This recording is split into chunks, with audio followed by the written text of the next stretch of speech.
Bismillahirrahmanirrahim. Assalamualaikum warahmatullahi wabarakatuh. Apa khabar semua anak-anak yang Ustazah kasihi?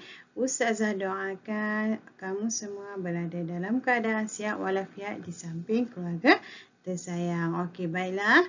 Hari ini kita teruskan lagi pelajaran kita iaitu pendidikan Islam di bawah bidang akidah iaitu tajuk syirik merosakkan akidah. Okey, kamu semua boleh rujuk buku teks muka surat 88 hingga 91.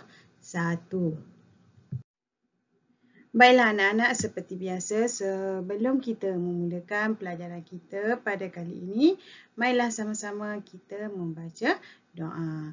Bismillahirrahmanirrahim. Allahumma ftah alaina hikmataka wa anshur alaina min khazaini rahmatika ya arhamar rahimin. Rabbi shrah li sadri wa yassir li amri wahlul 'uqdatam min lisani yafqahu qawli. Amin.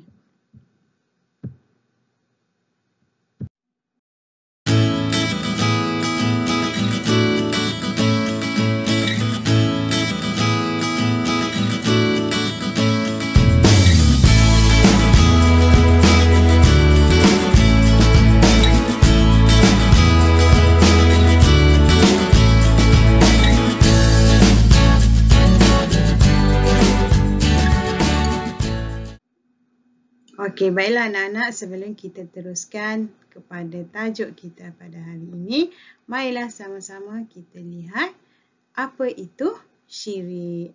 Okey, baiklah, syirik itu merujuk kepada menyembah berhala, memuja jin dan syaitan, mempercayai bomoh yang menggunakan sihir, dan yang terakhir berdoa kepada makhluk selain Allah Subhanahu. Baiklah, seterusnya kita lihat pengertian syirik.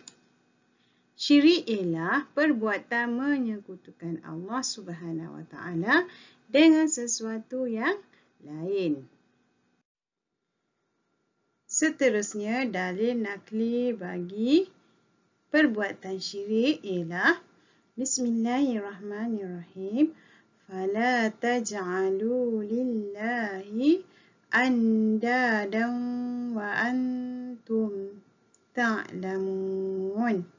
Surah Al-Baqarah ayat 22 juzuk 2. Maksudnya,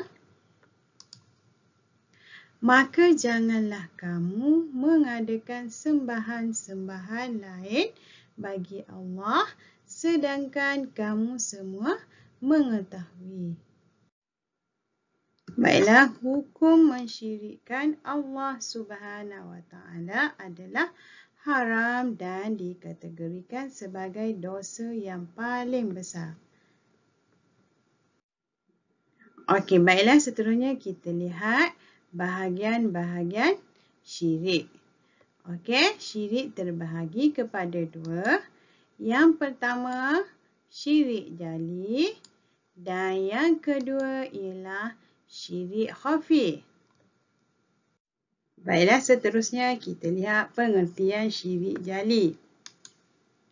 Syirik jali ialah mempercayai atau mengaku wujudnya Tuhan lain selain Allah Subhanahu Wa Taala atau menyembah selain Allah Subhanahu Wa Taala yang esa. Syirik jali dikenali juga sebagai syirik besar.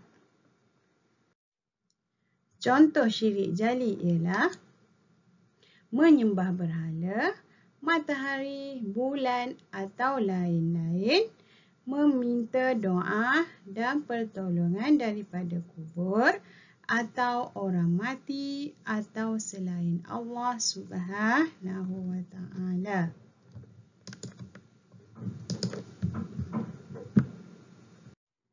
Seterusnya kita lihat kesan syirik jali. Yang pertama akan membatalkan akidah. Yang kedua berdosa besar. Dan yang ketiga dijanjikan azab yang pedih. Okey, baiklah. Seterusnya cara menjauhi syirik jali. Yang pertama, kita hendaklah mendalami ilmu tentang Islam. Yang kedua, istiqamah beribadah dan berdoa kepada Allah Subhanahu wa Ta'ala. Dan yang terakhir, mentaati perintah Allah Subhanahu wa Ta'ala dan Rasulnya. Okey, baiklah, seterusnya kita lihat syirik yang kedua, iaitu syirik khafi. Pengertian syirik khafi ialah tidak meletakkan Allah Subhanahu wa Ta'ala sebagai yang mutlak dalam beribadah atau melakukan sesuatu perkara. Syirik ini dikenali juga dengan syirik kecil. Baiklah, contoh syirik khafi ialah riak, iaitu melakukan sesuatu ibadah bukan semata-mata kerana Allah Subhanahu wa Ta'ala.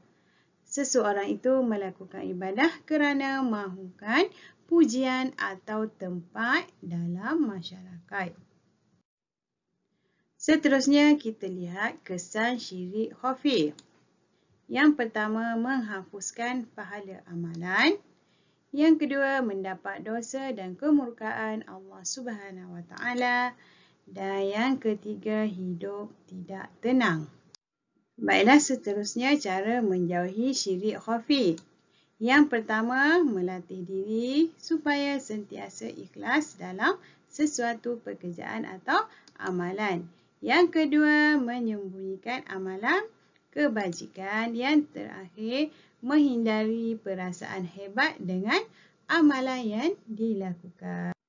Baiklah anak-anak, setakat ini saja pelajaran kita pada hari ini.